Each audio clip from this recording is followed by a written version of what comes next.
Ebyo nga tubitadde ebbali katugendeko enaggulu mu lukuŋŋaana lwa poliisi lweteeka buli Mande erambike ab'amawulire ku butya bwe bakuttemu ensonga z'ebyokwerinda mu ggwanga.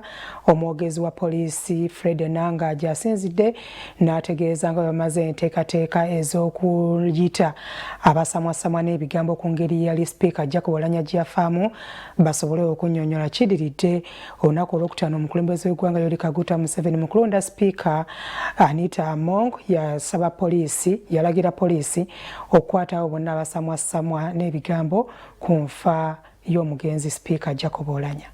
Mu kulonda Sipiika ku Lwokutaano e Kololo, omukulembeze w'eggwanga Yoweri Kaguta Museveni yalagidde poliisi okukwata abo ababadde basamwasamwa ku kufa kw'abadde Sipiika Jacob Oulanyah.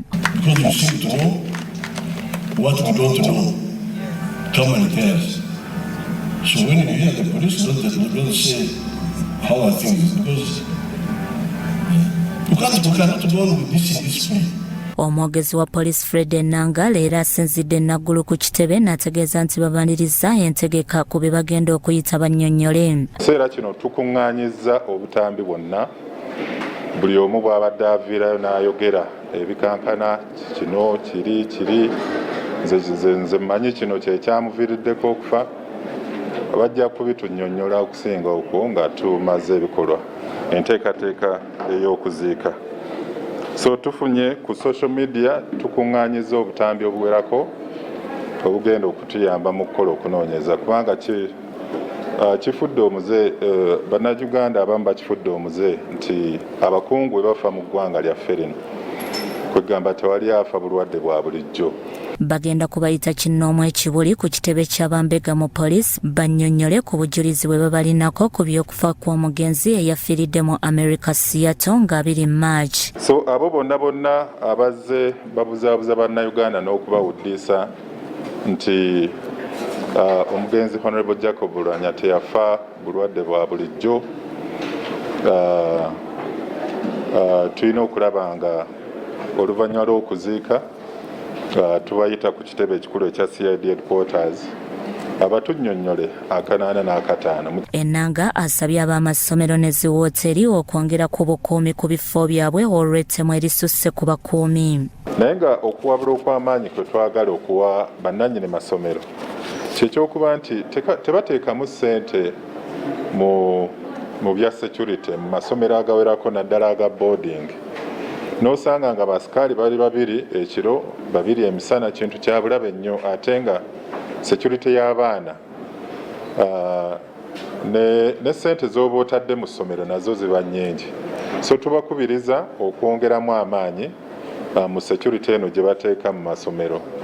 Bano babadde balina batoon, ababalumbye bazze n'amajambiya, abalala bakozesa n'emmundu.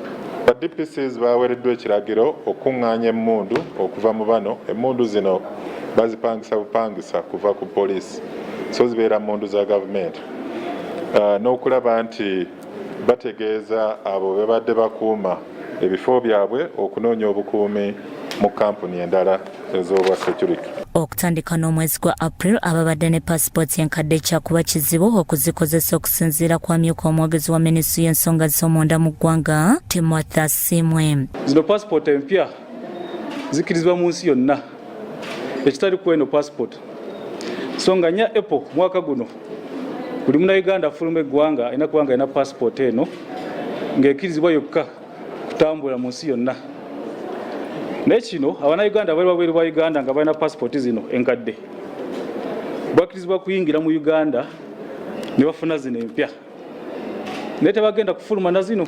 Omumyuka w'omwogezi wa poliisi mu Kampala n'emiriraano Luke Owesigire alabudde abazadde kubabba abaana nga bakozesa bodaboda. Tulina cases 10 ze tuli mu kunoonyerezaako nga zino zibadde zirimu era abaana nga 10 nga bibaddewo nnyo muno mu Kampala n'emiriraano nga abaana ab'enjawulo babadde babbibwa, ng'ezisembyeyo 2 mugoba wa bodaboda okuva kwa Kasha Avenue awo yayimirizibwa omwami n'amusaba nti nno amutwaleko ng'omwami ono yali atukutte omwana.